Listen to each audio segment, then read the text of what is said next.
Daí, gente, estamos aqui de novo. Isaías 53, verso 5, nós só lemos. Mas vamos entrar no texto? Muito bem. Mas ele foi traspassado pelas nossas transgressões. Pastor, o que é traspassado? Vai surgir essa pergunta para você. O que a gente faz? Bom, vamos lá para o termo hebraico traspassado. Isso é importante, mas não é só isso. O que mais? Tem muito mais coisa. Falando em histórico gramatical, que nós mencionamos na última vez, a minha preocupação aqui ao adentrar no texto, sair do meu mundo de 2015 e entrar 750 e poucos anos antes de Jesus, é saber como é que funcionavam as coisas por ali. Por que esse termo foi evocado pelo profeta Isaías? Por que esse verdadeiro Paulo do Antigo Testamento fez isso? Um homem cultíssimo, um homem muito à frente do seu tempo, foi tocado por Deus ali no capítulo 6 de Isaías. Esse homem foi purificado profeticamente para proferir o recado de Deus que apontava somente para o Filho de Deus, que é Cristo Jesus. Traspassado tem a ver com sacrifício, mas qual era o sentido que isso tinha para as pessoas dessa época? Isaías vivia um ambiente religioso e, pelo rigor do método histórico gramatical, eu tenho que procurar saber a localização do texto, a localização desta cena. Está acontecendo aqui uma palavra profética que aponta para o Filho de Deus. Ele está em algum lugar. Que lugar é esse? É palaciano? É na rua? É dentre o povo? Ele está a partir do palácio, denunciando a estrutura da religião do palácio. Ele, o Filho de Deus prometido lá em Gênesis, capítulo 3, verso 15, é este anunciado aqui, é o mesmo que foi traspassado pelas iniquidades do seu próprio povo, o povo de Isaías. Essa denúncia ocorreu no tempo e no espaço. Essa denúncia foi feita a gente de verdade. Profetizava algo que 700 e poucos anos depois aconteceria, mas servia para a gente da sua época. É um ambiente de hipocrisia religiosa.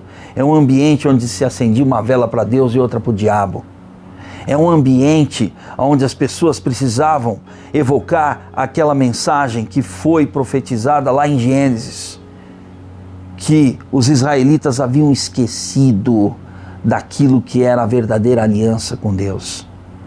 Era um ambiente sócio-histórico de sacerdotalismo pago, de pessoas que usavam as escrituras para beneficiarem-se das coisas religiosas, para se cercarem de favores, para não apregoarem o verdadeiro Deus, para falarem de tudo menos de pecado, para falarem de moral, para falarem de comportamento, mas não de pecado. Era um ambiente da hipocrisia religiosa.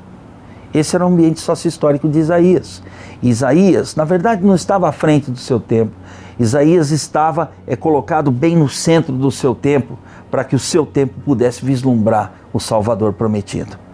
É isso que Isaías estava fazendo aqui. O histórico gramatical preconiza a questão histórica, não querendo saber se o escrito existiu, se realmente os personagens são historicamente ou historiograficamente dentro de uma teoria historiográfica comprovada. Não está se pensando nisso. O histórico gramatical quer analisar a situação da época, mas também quer analisar a textualidade da época, quer analisar a literalidade disso que está sendo dito aqui. Esse estilo de dizer as coisas, essa estrutura, este gênero literário é importante de ser abordado. Isso aqui é uma profecia, isso aqui é uma denúncia, mas é uma denúncia profética, mas que traz no seu bojo também esperança, que traz algo que vai apontar para o Salvador a todo momento. Então essa é uma das partes do histórico gramatical, trabalhar com a literalidade do texto. Depois vem as questões ligadas à gramática textual. Logicamente que é importante falar da fraseologia, logicamente que é importante analisar-se morfologicamente o que é transpassado. É importante. O que é transpassado? Que categoria de palavra é essa?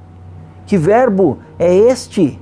Que advérbio seria? Que substantivo seria? Qual é o artigo que está interligado? Quais são os conectivos do texto? Quais são as implicações sintáxicas do texto?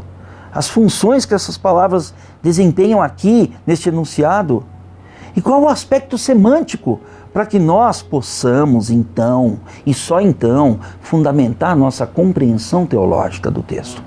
Não podemos passar por cima de coisas que são óbvias. E neste sentido, o histórico gramatical me faz penetrar o texto de Isaías na sua época, de acordo com a sua cultura, de acordo com o seu ambiente sócio-histórico, com o mundo que ele estava vivendo, ver o sentido das palavras empregadas por ele, trazê-las à tona para os dias de hoje, quais as implicações que isso tem para a minha vida. E aí vamos montar a nossa base, a nossa plataforma teológico-bíblica. Qual é a minha teologia apreendida do texto? Isso evita uma série de pressupostos que não tem nada a ver com o texto bíblico. Na próxima vez que nós nos encontrarmos, eu vou falar de algumas canalices, de algumas safadezas hermenêuticas que algumas pessoas fazem com o texto. Algumas pessoas fazem verdadeira safadeza na interpretação. Desculpe o termo, mas eu já falei, então já está dito.